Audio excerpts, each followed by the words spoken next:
Thank you for returning to my channel. It's your girl Ruthie. I'm back with another video. Happy 2020 to you. Let's get into this video. Let's check it out. Don't mind the robe, don't mind the scarf. It's all together in the bathroom. You like that, right? Let's hit it. Okay, so let's get into this other thing we're going to do, the makeup. And I do have moisturizer already on my nice skin. I have moisturizer already. So I have moisturizer on. The next step, we're going to get into foundation, because in order to put on your foundation, you have to have on your moisturizer, and we're going to get into primers. Now, primer is used to set the foundation. It's another setting for the foundation so that it has something to stick to. So that's why you use a primer, so that your foundation can stick to the primer. And also primer is used for oily skin, dry skin, combination skin. You know, you have different primers for that. You have primers for oily skin, you have primers for dry skin, and you have combination skin. It's like you oily in some spots, dry in some spots. Some people have dry skin all over, some people are oily all over, so all over their face. So we're going to use a primer to get that together. Now, I don't know if anyone remember the Milk primer. Now, this Milk primer was the best.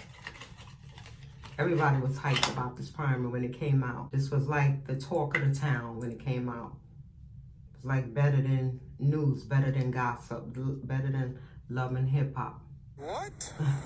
It was all a lie. Okay, so with this primer, I'm gonna just put it in my T-zone, but that's where I get oily at. So I have that on my face. That's the primer. Again, that's by Milk.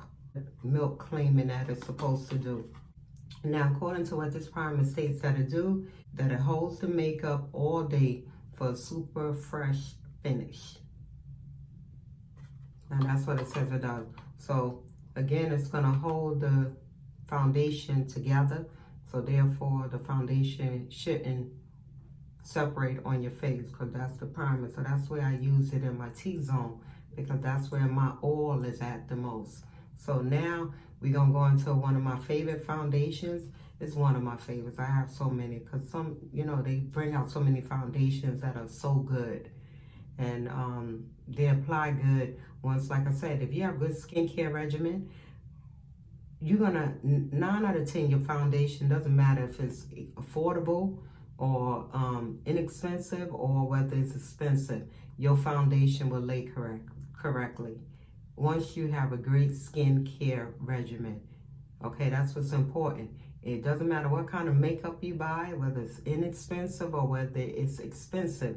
If you don't have good skin or good skincare regimen, the makeup will not hold correctly on your face. So I'm going to use this Bare Minerals foundation that I love, and I'm in the color Chai 26. And this is has a little bit gold undertone to it. And again, that's the one thing else I want to stress. Anytime you have foundation, you need to go with your skin tone, your undertone. And what your undertone is, what we call here, like from your chest, your wrist, like what colors are showing. Like you may have like a golden undertone or a yellow undertone or red undertone or neutral undertones. Is very important when you're picking up foundation to know your undertone. And that's the first step that you should do as well. I have what you call a golden undertone or warm undertone. And that's how I have to buy my foundations. I'm going to use this, and as you notice, I put little drops on my forehead, a little bit on my cheek, a little bit on my chin. But I'm going to blend that in with my IT brush. I don't know the number of this brush. This is one of the IT Cosmetic, and this is one of their Kabuki brushes. So I'm just going to blend that in.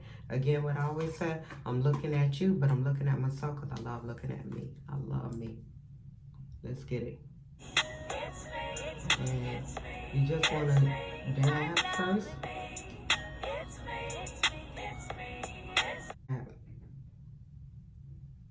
When you finish putting on your foundation, some people like to set the foundation. They use a setting powder to set the foundation in place, so therefore it don't move.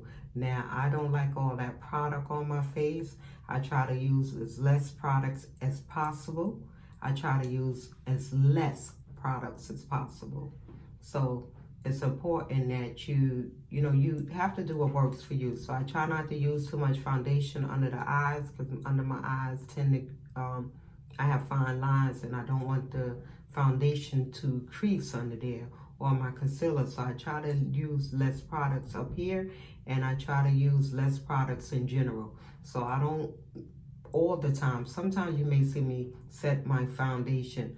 Not all the time I will set my foundation. Sometimes I don't. So I'm going to go on, and we're going to end it there, because that's just about foundation. And I hope you got the gist of what I'm trying to say. When the foundation, you have to have your good skincare regimen for one, a routine, whatever it is, find products that work with your skin. Two, you want to use a good primer, something like a Milk, something like a Fenty Beauty. Maybelline has a good primer. NYX have a good primer. There's so many different primers that you can use. And I tend to use either like a Fenty Beauty primer or a Maybelline primer. Something like a Becca too, because Becca's for, for oily skin. And Becca will dry you. Your skin will look matte. So I do use like a Becca primer. I use Smashbox, which is a primer. So they have so many different primers that you can try out that are good, that you wear underneath the foundation. And that's just so that it can hold, the foundation can hold to the primer, like it can hold it in place. So that's what primers do. This is foundation, and again, like I said, some people will set the foundation, meaning you'll use like a setting powder just to make sure that the foundation stays in place wherever you put it at. So again, I hope that you like this. I hope I provided great information to you that you can utilize and follow up with it and try it for yourself. Again, if you like my content, like, share, comment, subscribe, hit that notification button, and hit the thumbs up. And let's come back and let's make it do what it do. Let's make it do what it do. Come back for another great video.